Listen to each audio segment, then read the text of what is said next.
guys, and welcome back to Brown Girl Talks. So, as we were discussing on Marilyn Monroe's case, we're gonna continue on to it into part 3. So, I remember leaving off at me thinking that the housekeeper is the one that could have killed Monroe, and I still believe that, and the reason is because the housekeeper knew a lot of things other people didn't know. Like, she knew everything that was within the house, she knew a lot of Monroe's secrets, and including the red diary. Obviously, she would have known where it was kept, and it just mysteriously disappears, which I really don't feel like it did. I actually think that she could have stolen it, and so that's my opinion. But anyways, I also said that I'm gonna do more research on Engelberg because we found out that he was actually a part of the Communist Party, and I actually did do some research on him. I didn't get fully into it because I didn't have time, and the reason I don't have a lot of information is because I've been busy with college, so I'm very sorry about that, but I will be getting more information as soon as I can. Anyway, so jumping into Engelberg, he actually was a part of the Communist Party, and actually he was the leader of the Youngsters Communist Party group. And because Monroe was friends with Engelberg, questions started to arise. People started thinking that she could be a part of the Communist Party and everything. So there was a detective that was actually hired to go after Monroe to find out if she was or wasn't a part of this Communist Party. And obviously there wasn't any evidence found against her, so I guess like they just ignored it. Anyway, so I'm gonna jump right into Monroe's autopsy report. So as you guys remember, we were discussing about her autopsy report and no residues of pills being found or even alcohol being found in her system. So it doesn't really make any sense why they wrote it as suicide when it's not even suicide. So here's what I found actually. So I was actually looking into this, and for the autopsy report, Noguchi was the one who actually did the autopsy on Monroe at 10:30 in the morning, as we said. And here's something interesting that I found while I was doing research is that when Noguchi was making these files for Monroe, they disappeared. Like, as soon as he started the investigation, the files disappeared, which I don't understand why anybody would want to take the files in the first place.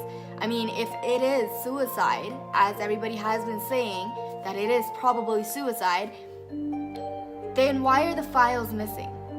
Anyway, the prescription, as we were discussing about the prescription, Noguchi said that the prescription that Monroe had gotten for Nembutal was actually prescribed a day before her death. So there were actually 25 capsules that were prescribed to her, not 50. And that's what Engelberg actually stated, saying that he prescribed 50 pills when in reality he only prescribed 25.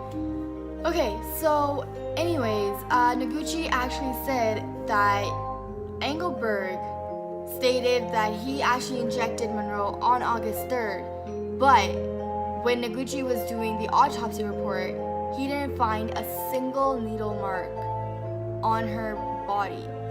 And that's weird because usually when you're injected, there is actually a needle mark that's left for like at least a day or two. So I don't know why it didn't show up, which is why Noguchi's question that was stated is, were the drugs that killed her injected into her body by someone else? And I feel like they could have injected her because obviously, as we know, there was like nothing found in her body. Like when they did the entire autopsy report, Noguchi didn't find any residue of pills or alcohol in her system. So I don't know if she was injected with like some kind of drug or something. I don't really know because this is really weird because if she actually commits suicide, there should have been some kind of residue to prove that yes, she did commit suicide. And Noguchi actually said one thing when I was doing the research a couple of days back. He actually said that until the FBI releases the interviews that were with her friends and family, these rumors are never gonna stop, you know? Like, people are gonna constantly be raising questions as to whether she actually commits suicide or she didn't, and like all this stuff. So literally the FBI to this day has not released any of the videos or interviews with her friends and her doctors. So we don't actually know whether they know or not. And first of all, I actually didn't understand why the coroner's office actually hid the fact that she died between 8 p.m. and 12 a.m. Like, I didn't understand that. Like, they hid the fact that she died between those 4 hours. And they put down the time for 3:40 or 4 a.m. in the morning, which was so weird because she died like 7 hours before that. So I really don't know what the hell was going on and why they even wrote that, but that was really odd to me. Going back to Noguchi, he actually said that there were a couple of marks found on the body. So for example, he said if the body lies there for 3 hours and then is moved into another position, a second lividity will take place. So there were marks on her body that were found. Okay, like she actually had been moved or something, and there were actual like bruises on her body, which is funny because in the original autopsy report, all that stuff has been omitted. It's been omitted. Like literally, there's nothing that shows that she actually had bruises on her body. So I don't know if these people were trying to cover something up or not, because in my belief, I honestly believe that she was murdered. That's like straight up my opinion. Like there is no way that she committed suicide. Yes, I know that she was a very suicidal person and she had a really bad past, which is why it was easy for them to rule it as suicide. But I don't believe that Monroe could have committed suicide. Honestly, that's my belief. Because if they're saying, if Noguchi is saying that there were literally bruises found on her body, then where did those go? Like where did those marks go? You know? I don't understand why the coroner's office is trying to hide all these things. I mean, they should honestly just straight up tell the truth. I don't know if they're trying to protect somebody, and if they are, who the f is it? Because this is really messed up. Like seriously, a person here is dead, okay? And you're trying to cover up the truth because this person is paying you or whatever. I don't give a shit about who the F is paying you. You should actually tell the truth. And like seriously, working in a police department and you're hiding a criminal, that's... Here's another interesting thing that I found on Eunice Murray, the housekeeper actually. When she was being interviewed, there was actually a moment where she put her head in her hands and she literally said, "Oh, why do I have to keep covering this up?" And when she was asked, she said, well, of course, Bobby Kennedy was there on August 4th, and of course there was an affair with Bobby Kennedy. So I don't know if a Kennedy was involved or not, but I haven't been able to get into the research of that, so I will for the next video. But honestly, I don't understand why is Murray trying to cover up the truth. First, her statements keep changing. Okay, like that I didn't understand. Like, why are you changing your statements over and over again? Then she's trying to cover up the truth that Bobby Kennedy was there on August 4th, the day of Monroe's death. Eunice Murray is actually, like, to me, she's very fishy. Like, I feel like she could have been the killer. Like, she could have easily killed Monroe.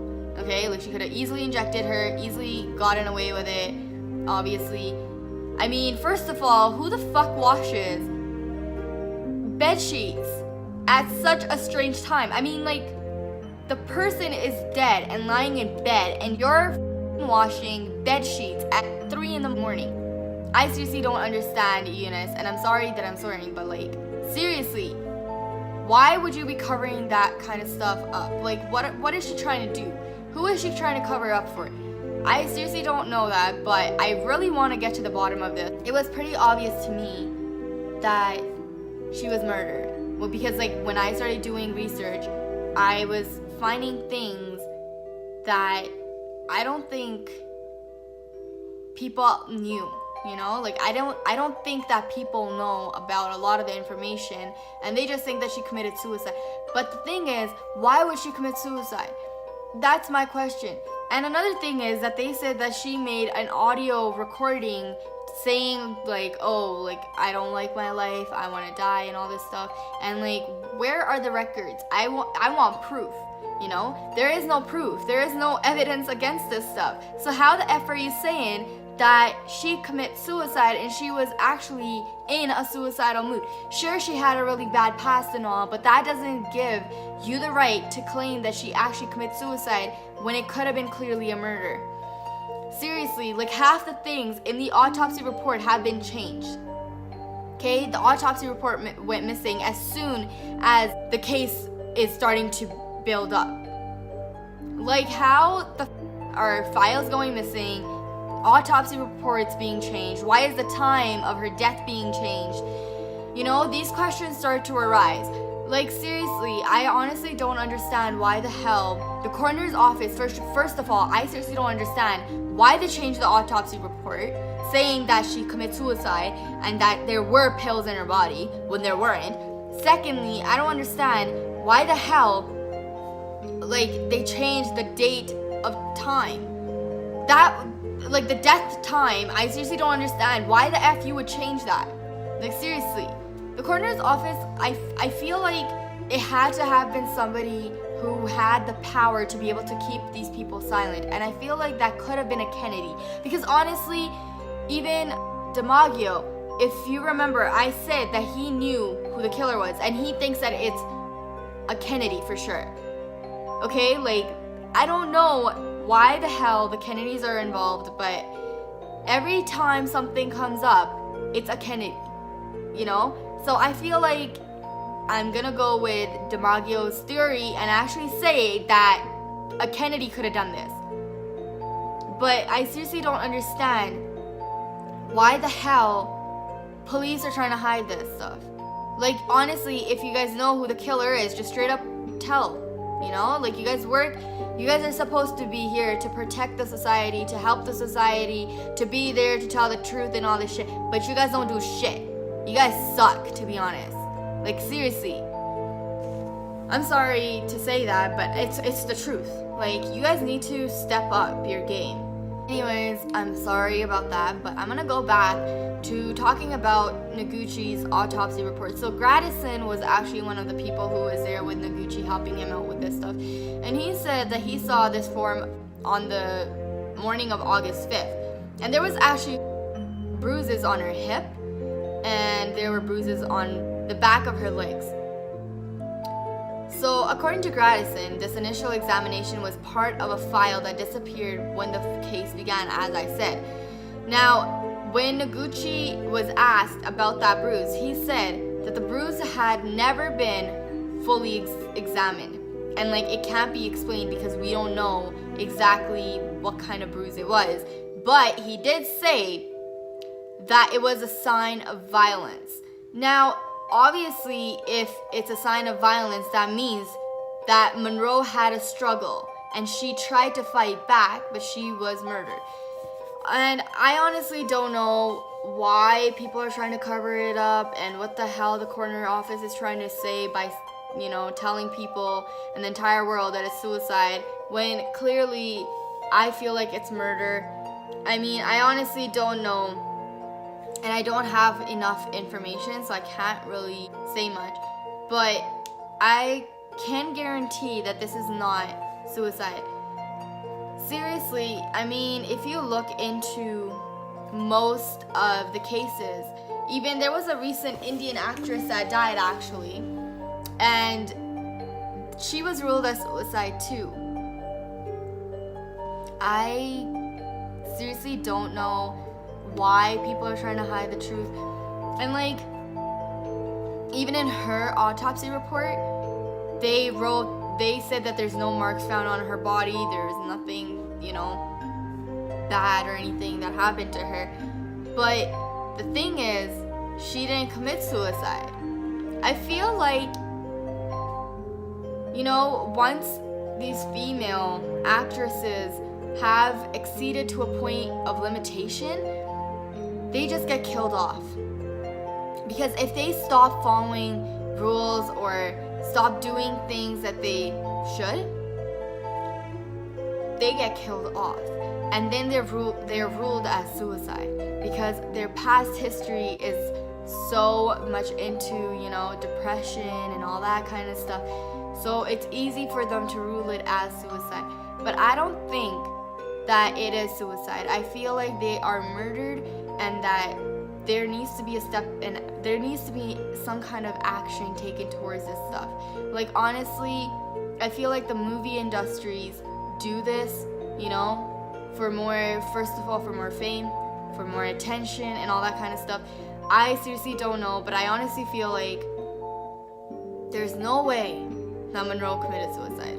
Like, I know that her life was a zigzag, you know, and like it was a massive mess, but I do not believe that she could have committed suicide. I honestly do not believe that from the bottom of my heart. I believe that she was murdered, and I'm really gonna do more research into this, and I'm gonna find out, because I really want to know why the truth has been covered up, because that is seriously messed up. I don't know why, but there's something very intriguing about her case, and I really, really, really wish from the bottom of my heart that I find out who the actual killer is. Because first of all, the red diary disappearing, then there's being bruises that have been omitted from her autopsy report, including the fact that there is no residue of pills or alcohol found.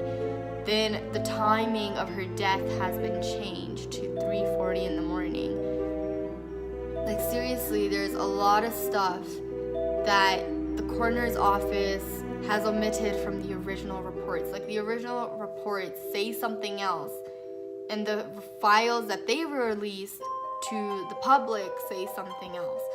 So literally, I don't believe that Monroe commits suicide, because, I mean, even if she did, what was her motive? And why would she commit suicide? That's something I want to find out. I know that Greenson said that Monroe was going through a hard, difficult time at the time of, on August 4th, just before she died. But I don't know. I don't feel like she was going through a hard time or anything. I feel like it's one big cover-up, and all these people are involved one way or another to cover it up and rule it as suicide. So I'm gonna get more information on that, and I'm gonna leave you guys there for today. I actually need to stop talking about this so much because my head's spinning right now, and so I'm gonna just leave you guys hanging there. But if you guys do have any questions that you guys would love me to actually do research on and find out what's going on, please leave your questions in the comment section below. I will definitely look into them, and I will try and get more research done this time. I'm really sorry that I didn't get enough time to do research, but I will definitely do more research, and I will be back with another video soon. So stay tuned. Bye, guys.